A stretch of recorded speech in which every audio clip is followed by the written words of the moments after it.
गाजियाबाद में घर में घुसकर यूट्यूबर और टीवी पैनलिस्ट सलीम वास्तिक पर जानलेवा हमला होता है तो उठने लगते हैं पुलिस पर सवाल कि आखिर कहां है पुलिस का इकबाल। और उससे भी बड़ा सवाल कि आखिर कौन थे हमलावर, क्यों हुआ सलीम वास्तिक पर हमला, क्या खुद को एक्स मुस्लिम कहना सलीम वास्तिक को पड़ा भारी, क्या इस्लाम पर खुलकर बोलने की वजह से सलीम पहुंच गए मौत के मुंह में, या फिर इसके पीछे है कोई सियासी साजिश।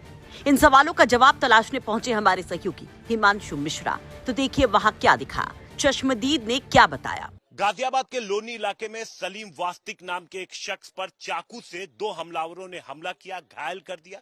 सलीम वास्तिक इस वक्त दिल्ली के अस्पताल में भर्ती हैं, गंभीर हालात है। गले पे चाकू के निशान थे, पेट पे चाकू के चोट के वार थे। गले का ऑपरेशन हो गया है, पेट का बाकी है। सलीम वास्तिक का ये ऑफिस है जो लोनी इलाके में है। मेन रोड से तकरीबन 500 मीटर अंदर ये ऑफिस उन्होंने बनाया है। सलीम वास्तिक जो है वो खुद को एक्स मुस्लिम कहते हैं। उन्होंने कहा कि वो इस्लाम धर्म छोड़ दिए हैं। सलीम अहमद उनका नाम है बेसिकली, लेकिन वो आप ये अगर पास का बोर्ड देखेंगे जो उन्होंने अपने दफ्तर के बाहर लगा रखा है तो इस पे उन्होंने अपना नाम सलीम वास्तिक लिखा हुआ है। हालांकि जो एफआईआर दर्ज है उसमें उनका नाम सलीम अहमद लिखा हुआ है, एक्स मुस्लिम कहते हैं। आरोप ये है कि सोशल मीडिया पर ये कुछ चैलेंजिंग बातें भी लिखते थे जिसकी वजह से इनको धमकियां मिलती थी। तो क्या इस हमले के पीछे ये जो उन्होंने एक्स अपने धर्म के सामने लगाया ये वजह है या कोई आपसी रंजिश है? पुलिस इस पूरे मामले की जांच कर रही है। लेकिन इस बीच परिवार की शिकायत पर पुलिस ने जो एफआईआर दर्ज की है उसमें लोकल लीडर का भी नाम है। एआईएमआईएम के जो नेता हैं उनका नाम दर्ज है। पुलिस का कहना है कि जो नाम दर्ज किया गया है वो शिकायत के आधार पर किया गया है। जांच अभी की जा रही है। हमलावर जो थे उनकी पहचान की कोशिश की जा रही है। अब ये जो इलाका है ये रोड से काफी अंदर है। यहाँ पर अगर आप देखेंगे तो कहीं कोई सीसीटीवी कैमरा आसपास नहीं लगा हुआ है।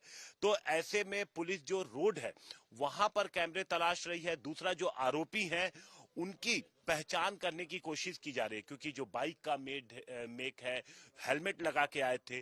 तो ये जो तमाम जो पहचान जरूरी चीजें पुलिस को मिली हैं उसके आधार पर आरोपियों की पहचान की कोशिश कर रही है। पुलिस का कहना है कि जब आरोपी पकड़े जाएंगे तो उसके बाद ही साफ हो पाएगा कि जो हमला हुआ उसके पीछे की असल वजह क्या थी। पड़ोसी हैं, इतना ही जानती हूँ। तो इनका नाम क्या है? पहले सलीम अहमद था। मुझे नहीं मालूम इस बारे में। इन्होंने वास्तिक कब लिखा? ये नहीं मुझे मालूम। जब से यहाँ आए हैं तो वो लगा। ऑफिस कब इन्होंने बनाया? हो गए होंगे, पिछली गर्मियों में काम चला हुआ था। पिछली गर्मियों में काम चला हुआ था इनका। पिछली गर्मियों में ही बनवाया था। तो रोज आते थे? यहीं रहते थे वो जी, यहीं रहते थे जब से ये बनाया। अच्छा, यहीं रहते भी थे। तो आप ये बताएं कि उस दिन क्या हुआ था? कल सुबह? हमें नहीं मालूम, हम सोए हुए। अच्छा, शोर और तो हुआ, आप बाहर तो आए होंगे।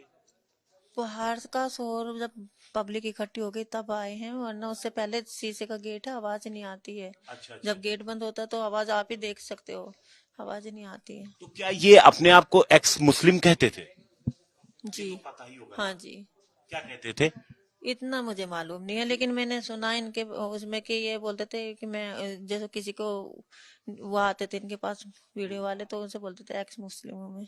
दरअसल लोनी इलाके के अशोक विहार कॉलोनी में यूट्यूबर और टीवी पैनलिस्ट सलीम वास्तिक शुक्रवार सुबह सहरी के बाद सो रहे थे कि तभी बाइक पर सवार होकर हमलावर उनके घर पहुंचते हैं। सिर पर हमलावरों के हेलमेट होता है। हमलावर सीधे घर के अंदर घुसते हैं और ताबड़तोड़ हमला कर देते हैं सलीम वास्तिक पर। दरअसल सलीम वास्तिक अपने सोशल मीडिया प्लेटफॉर्म्स पर धार्मिक और सामाजिक मुद्दों पर खुलकर राय रखते रहे हैं। कई बार उनके बयान विवादों में भी रहे हैं। वहीं घटना के बाद समर्थक इस हमले को उन बयानों से भी जोड़कर देख रहे हैं। पीड़ित के बेटे उस्मान ने कुछ लोगों के खिलाफ पुलिस में तहरीर दी है। पुलिस ने उस्मान की तहरीर पर भाटी बिल्डर, एआईएमआईएम नेता अजगर, अशरफ, शाहरुख और सोनू के खिलाफ गंभीर धाराओं में मुकदमा दर्ज कर लिया है। परिजनों का आरोप है कि हमला महज दो बाइक सवारों की सनक नहीं थी, बल्कि इसके पीछे एक सोची समझी साजिश है जिसके तार स्थानीय रसूखदार लोगों से जुड़ते हैं। पुलिस हर एंगल से इस पे जांच कर रही है। इलाके में दबिश दी जा रही है और आरोपियों की गिरफ्तारी के लिए कई टीमें गठित की गई हैं। आज दिनांक 27/2/26 को सुबह करीब 8 बजे डायल 112 के माध्यम से थाना लोनी पर सूचना प्राप्त हुई कि अली गार्डन क्षेत्र में एक व्यक्ति को दो अज्ञात व्यक्तियों द्वारा चाकू मारकर घायल कर दिया गया है। इस सूचना के आधार पर तत्काल थाना लोनी पुलिस द्वारा फील्ड यूनिट को बुलाते हुए मौके पर पहुंचकर जानकारी की गई तो यह ज्ञात हुआ कि घायल व्यक्ति सलीम पुत्र नूर हसन उम्र करीब 50 वर्ष, निवासी अली गार्डन, निठोड़ा रोड, कस्बा चौकी क्षेत्र के निवासी हैं, जिन्हें तत्काल थाना लोनी पुलिस द्वारा घायल अवस्था में उपचार हेतु 50 सैया अस्पताल पहुंचाया गया, जहां डॉक्टरों द्वारा उन्हें रेफर कर दिए जाने के उपरांत एम्बुलेंस में तत्काल जीटीबी हॉस्पिटल तक पहुंचाया गया, जहां पर वह अभी उपचाराधीन है। परिजनों से प्राप्त तहरीर के आधार पर थाना लोनी पर सुसंगत धाराओं में अभियोग पंजीकृत किया गया है एवं घटनास्थल के आसपास के सीसीटीवी कैमरों की फुटेज चेक की जा रही है तथा अज्ञात अभियुक्तों की गिरफ्तारी हेतु टीमों का गठन किया गया है। मौके पर शांति व्यवस्था पूर्णतः कायम है। अग्रिम विधिक कार्यवाही प्रचलित है। फिलहाल सलीम वास्तिक दिल्ली के गुरु तेग बहादुर अस्पताल में भर्ती हैं। उनकी हालत नाजुक है। उनका एक ऑपरेशन हो चुका है और दूसरे ऑपरेशन की भी दरकार है। गाजियाबाद से हिमांशु मिश्रा के साथ मयंक गौड़ की रिपोर्ट, यूपी तक।